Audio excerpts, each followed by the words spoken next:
Varicose veins కి సరైన చికిత్స కోసం సంప్రదించండి ఎవిస్ హాస్పిటల్. నమస్తే రమ్మగారు. నమస్తే జయ. రమ్మగారు, మీరు పీసీ సర్కారు మెజిషియన్ స్టోరీస్ చెప్తా ఉన్నారు కదా, ఒక చెప్పుకుందాం. భలే ఉంటాయి. కథంతా ఉంటుంది. ఒక చిన్న మ్యాజిక్ ట్రిక్ అనమాట. సుందర్బనాలు అని ఒక రాజ్యం ఉండేదట. ఆ రాజుగారికి ఒక కుమారుడు ఉండేవాడు, శీలకుమారుడు అతని పేరు. రాజుగారు మంచి కంట్రోల్లో ఉంచేవాడు అబ్బాయిని. అయితే వివాహానికి ముందు తీర్థయాత్రలు అవి అంటే ఊళ్ళు తిరగటము ఒక పద్ధతిగా ఉండేది అక్కడ. పిల్లలు చదువు అయిపోయాక రాకుమారిని బయటికి పంపించేవారు. ఈ సీల్ కుమారుడు కూడా అట్లాగే తను చుట్టూతా అన్ని రాజ్యాలు చూసి ప్రపంచాన్ని తెలుసుకోవటం. తర్వాత వివాహం చేసేవాళ్ళు. ఆ తర్వాత ఏం చేసేవాళ్ళు, రాజ్యాధికారం. ముందు యువరాజు పట్టాభిషేకం చేసి రాజ్యాధికారం మెల్లిగా రావాలంటే ఈ లోపల అంతఃపురాల్లో ఉండటము, తర్వాత గురువు దగ్గర ఉండటము, ప్రపంచాన్ని చూసేది అవకాశం లేదు కదా. అవును కదా. అందుకని ఒక పర్యటన అలా తిరుగుతూ ఉండటం అందుకని చెప్పి శీలకుమారిని పంపించాడు. ఇతను ఈ సుందరబనాల నుంచి బయటికి వెళ్ళి తమకి కొంత దూరంలో ఉన్న ఒక కోసల రాజ్యానికి వెళ్ళాడు. రాజ్యం భలే అందమైందట. కోసల దేశానికి ఒక పెద్ద నగరం, అదేదో చెప్తారు దాని పేరు, జైపూర్ లాంటిది ఏదో, జైపురం. ఆ నగరమే దాని రాజధాని. జైపురం చాలా బాగుంటుందని అందరూ చెప్పగా విని ఈ శీలకుమారుడు ఆ జైపురానికి వెళ్ళాడు. వెళ్తే సరే చాలా బాగుంది. ఆ వెళ్తూ ఉంటే ఒక పెద్ద పెద్ద తోటలు కనపడ్డాయి అతనికి. బయట నుంచి చూస్తేనే చాలా ఆకర్షణీయంగా ఉంది. అందులోకి వెళ్ళబోయాడు.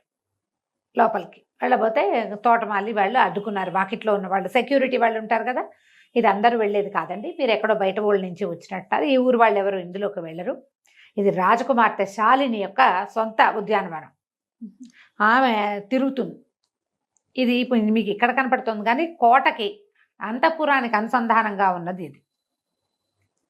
అంతఃపురం నుంచి రాణి అమ్మ యువరాణి బయటికి రోడ్ల మీదకి రాకుండా ఆ ఒక మార్గం గుండా ఇందులోకి వచ్చేస్తుంది. ఇప్పుడు అంతఃపురానికి అనుసంధానంగా ఉన్నట్టు అనమాట ఇది. ఇందులోకి బయట వాళ్ళు వెళ్ళకూడదు, మగవాళ్ళు స్ట్రిక్ట్లీ నో అండి, కుదరదని పంపారు. కానీ ఇతనికి ఆ లోపల నుంచి వస్తున్న పువ్వుల గాలి, పళ్ళ వాసనలు, ఆ బయట ఉన్న క్యానోపీలాగా కనపడుతుంది అనమాట, అదంతా ఇట్లా దీనిలాగా కనిపిస్తుంది, చాలా ఆకర్షణీయంగా ఉంది, చల్లగా ఉంది. అక్కడ నుంచుంటే వెళ్ళాలనిపించింది. ఏం చేశాడు, సరే రెండో పక్క అక్కడి నుంచి వదిలి సరేనని వచ్చేసాడు. కాదు కూడదు అంటే వాళ్ళకే తెలిసిపోతుంది వీడు వేరే మార్గం ట్రెస్ పాసింగ్ చేస్తాడని, అవునులే, సరిహద్దులు దాటేస్తాడని అనుమానం వస్తుంది. అక్కడ సరేనని వచ్చేసాడు. ఇంకో రోడ్డు వైపుకి వెళ్ళాడు. వెళ్ళేసరికల్లా అక్కడ కూడా ఇదే తోట కనపడుతుంది అతనికి. అది ఇక్కడి నుంచి అక్కడ దాకా ఉంది. ఓహో, సరే ఎవరు లేరని చూసి ఇతను ఏం చేశాడు, గుర్రాన్ని కొంచెం అవతలగా కట్టేసి మాటుగా చాటుగా కట్టేసి చల్లగా ఆ గోడ దూకి లోపలికి వెళ్ళాడు. వెళ్తే ఎంత బాగుందో, మన ఊళ్ళలో లేవు ఇలాంటివి అనిపించింది. వాళ్ళ ఊళ్ళో ఏంటి, రాజకుమార్తెలు లేరు, వాళ్ళకి అబ్బాయిలు ఉన్నారు, అబ్బాయే ఉన్నది. అబ్బాయి కోసం అతను వేటకు అడవికి వెళ్తాడు. అతనికి తోట అవి ఎందుకు, ఏవో మామూలుగా తోటలు పెంచారు.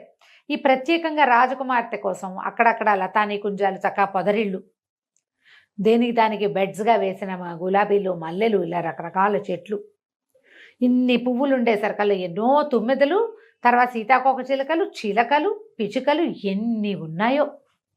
సంతోషం పట్టలేకపోయాడు అతను. అంత గ్రీనరీ, ఆ కలర్ఫుల్గా ఉన్న దాన్ని చూసేసరికల్లా ఒక ఆత్మానందానికి లోనయ్యి అంతా తిరిగి దొరికిన పళ్ళేవో 4 కోసుకుని తిని తర్వాత ఏం చేశాడు, పక్కన ఒక చిన్న పొదరిల్లు లాగా ఉంటే దాని మీద ఒక బెంచ్ ఉంది, దాని పక్కన ఆ బెంచ్ మీద కూర్చుంటే హాయిగా ఉంది. కూర్చుని అతని దగ్గర పిల్లని గ్రోబ్ ఉంది, అతనికి ఫ్లూట్ వాయించే అలవాటు. ఈ బోర్డును దోపుకున్నాడు, నడువు కట్టుకునే దట్టీలో, ఆ దట్టీలో నుంచి ఫ్లూట్ తీసి వాయించడం మొదలుపెట్టాడు. కాసేపు అయ్యేసరికల్లా ఏమైంది, ఫ్లూట్ వాయిస్తూ హాయిగా సంతోషంగా ఉన్నాడు. చల్లగా మధురమైన వాసనలు వచ్చే ఆ గాలి పీలుస్తూ అట్లా మైమరిచిపోయినాడు. ఎక్కడి నుంచి వచ్చిందో ఒక నాగుపాము అతన్ని కాటేసింది. అయ్యో, కెవ్వమన్నాడు, గిలగిలా తన్నుకున్నాడు, పడిపోయాడు కింద, మొహం నీలంగా అయిపోయింది. ఎప్పుడైతే ఇతను ఫ్లూట్ మొదలు పెట్టాడో దీనికి తోటకి అంతఃపురం నుంచి యువతలకు వచ్చాక ఇక్కడ కూడా ఒక చిన్న సౌధం లాంటిది ఉంది. రాకుమార్తె ఒక 2 చెలికత్తెలతోటి అక్కడ వచ్చి ఉంది. ఫ్లూట్ వినిపించేసరికల్లా ఆ అమ్మాయి ఎవరా అని, ఎవరు వచ్చారు తోటలోకి, ఫ్లూట్ ఎట్లా వినపడుతుంది, ఎవరు ఏమిటని ఒక దీని దగ్గర గవాక్షం దగ్గర ఒక కిటికీ దగ్గరకు వచ్చి నిలబడి చూస్తోంది. దగ్గరలోనే ఉంది దానికి. ఆ అబ్బాయి గమనించుకోవాలి.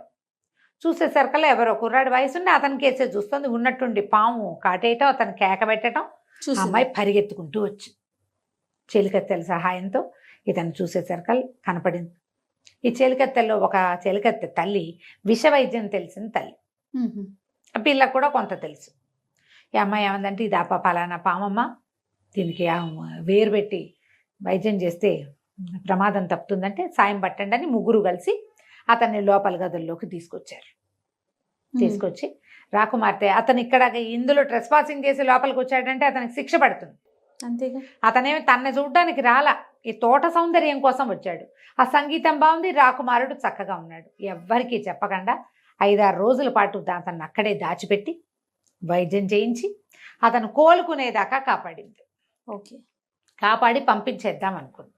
కాస్త కోలుకునేసరికల్లా తన ఫ్లూట్ వాయించడము, కబుర్లు, మాటల్లో మెల్లిగా మనసు ఇచ్చిపుచ్చుకున్నారు వీళ్ళు.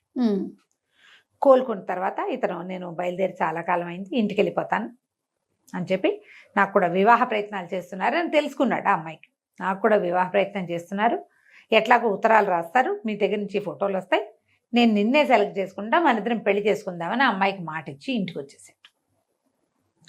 ఇంటికి వచ్చి కొద్ది రోజులు గడిచినాక ఇతను ఈ శాలిని చేసుకుంటా అని చెప్పి గనక చెప్పాడో నాన్నకి, నాన్న తిరగబడిపోతాడు. వాళ్ళ నాన్న ఈ పిల్లాడిని, కుర్రవాడిని అతనే ఉద్దేశం చెప్పేలాగా కానీ, అతని అభిప్రాయానికి విలువిచ్చేలాగా కానీ, చాయిస్ అతనికే వదిలేయటం కానీ చేయడు ఆయన. ఓహో. చాలా గట్టివాడు తండ్రి. అతను ఆ పద్ధతిలో లేడు ఆయన. ఇప్పుడు ఏం చేయాలని ఆలోచిస్తుంటే రకరకాల పెళ్లి సంబంధాలు వచ్చినాయి. శాలిని ఫోటో కూడా ఉంది అందులో. ఓకే. ఆ చిత్తరువు కూడా ఉంది. అన్నీ చూసిన తర్వాత ఇతను శాలిని ఉంది చెప్దామనుకున్నాడు.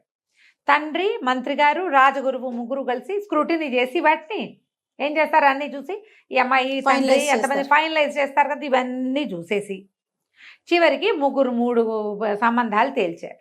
ఆ 3 శాలిని లేదు. ఏం చేయాలో తెలియలా, దిగులుగా అయిపోయాడు.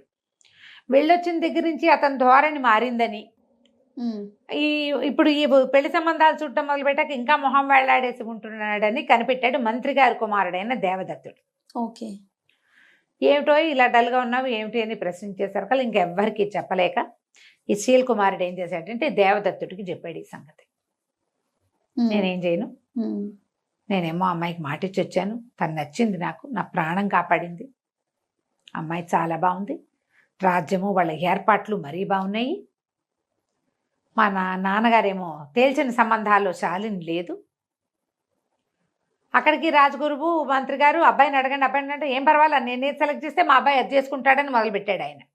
అబ్బాయి నేను చేసుకోనని అనలేడు, అందరి ముందు పరుగు పోతుంది తండ్రిది. ఏం చేయాలో తెలియట్లేదు అంటే దేవదత్తుడు అన్నాడు, దానికే ఉంది, మనకి మంత్రవాది ఒక ఆయన ఉన్నాడు, అంటే ఐంద్రజాలికుడు, అదే మంత్రవాది అని అనకూడదు, ఇంద్రజాలం చేస్తాడు, ఆయన పేరు ఏదో భయంకర లాంటిది పేరు, ఆయనతోటి మాట్లాడదాము, ఏదైనా సలహా చెప్తాడని అక్కడికి వెళ్ళి రాకుమారుడు ఇట్లా ఒక అమ్మాయిని ప్రేమించాడు, రాజకుమార్తెనే, కానీ తండ్రి గారు సెలెక్ట్ చేసిన సంబంధాల్లో ఆ సంబంధం లేదు, ఏం చెయ్యాలి అంటే అతను అన్నాడు, సరే నేను చెప్తాను లేవు ఉపాయం, చూద్దామన్నాడు. చూద్దామన్న తర్వాత సరే మంత్రి గారు వీళ్ళంతా సంబంధాలు తీస్తున్నారుగా, ఈ 3 సంబంధాలు ఈ అబ్బాయికి చూపించారు. ఆ అబ్బాయి నేను తేల్చుకోలేకపోతున్నానని చెప్పాడు. తేల్చుకోలేకపోతున్నాను అనేసరికల్లా సరే ఈ 3 తేల్చుకోకపోతే అవన్నీ చూడని మొత్తం పటాలన్నీ పెట్టారు. మాట్లాడపోతే అప్పుడు ఇంద్రజాలికుడు కూడా వచ్చాడు, వాళ్ళు 4 మాట్లాడుకునే చోటు. అట్లా కాదు, ఇప్పుడు రాజకుమారుడికి కంటికి నచ్చడం కాదు, మనసుకి నచ్చాలి. అంతేగా. హృదయ ఫలకం మీద ఎవరి పేరుందో ఆ పిల్లని చేస్తే అతను సంతోషంగా ఉంటాడు, మన రాజ్యానికి అద్భుతమైన వారసులు కలుగుతారు, సంతోషం వల్ల రాజ్యం బాగుంటుంది అనేసరికల్లా మంత్రి గారు పక్కపక్కన హృదయ ఫలకాన్ని ఎవరు చూస్తారండి అన్నాడు. ఎందుకు హృదయ ఫలకాన్ని చూసేందుకు అవకాశం ఉందండి, మన దగ్గర బ్రహ్మాండమైన విద్య ఒకటి ఉంది, మీరు ఓ పని చేయండి, ఈ వచ్చిన రాజకుమార్తెల పేర్లన్నీ లిస్ట్ అవుట్ చేసి ఒక కాగితం మీద రాయండి, రాజకుమారుడు మనసుకి ఏ సంబంధం నచ్చిందో ఆ అమ్మాయి పేరుని ఆయన హృదయ ఫలకం మీద వచ్చేలాగా నేను చేస్తాను, బాగుందిగా అని చెప్పాడు మన ఈయన ఐంద్రజాలికుడు. కొంచెం బాగా ఆలోచించారు. ఈయన చెప్తున్నాడు కదా, ఆయన కొంచెం గట్టిగా పేరెన్నిక కన్నవాడు, ఏదైనా తమాషా మ్యాజిక్లు బాగా చేయగలిగేవాడు, ఒక్కోసారి పెద్ద పెద్ద విషయాల్లో కూడా ఆయన సలహా పాటించారు వీళ్ళు. ఓకే. అందుకని ఈ లోపల మంత్రి కుమారుడు దేవదత్తుడు అన్నాడు, ఇది చేసి తీరాలి ఇట్లాగే, అప్పుడే కదా ఇతనికి ఎవరు నచ్చారో మనకు తెలుస్తుంది అని అతను బలపరిచేశారు. కల్లా కుమారుడి మాట విన్న మంత్రి గారు కూడా మరి పిల్లలు కోరుకుంటారు, అది రాజకుమారుడి మాట కూడా ఇదే అయి ఉంటుంది అని ఆలోచించి సరే ఒప్పుకున్నాడు. ఒప్పుకున్నాక ఇతను ఐంద్రజాలికుడు అన్నాడు, ఈ ట్రిక్ ఇది నేను ఈ మంత్రం అందరి ముందు చేస్తా, మనం సభలో చేసి చూద్దాం కావాలంటే, రాజుగారు తిరిగిపోకుండా అనమాట. ఓకే. ఆ సంబంధం మనం వద్దనుకున్నామని ఆయన అంటాడేమోనని సభలో చేద్దామన్నారు. సరే, రేపొద్దున ఆ పరీక్ష హృదయ ఫలకాన్ని సందర్శనం.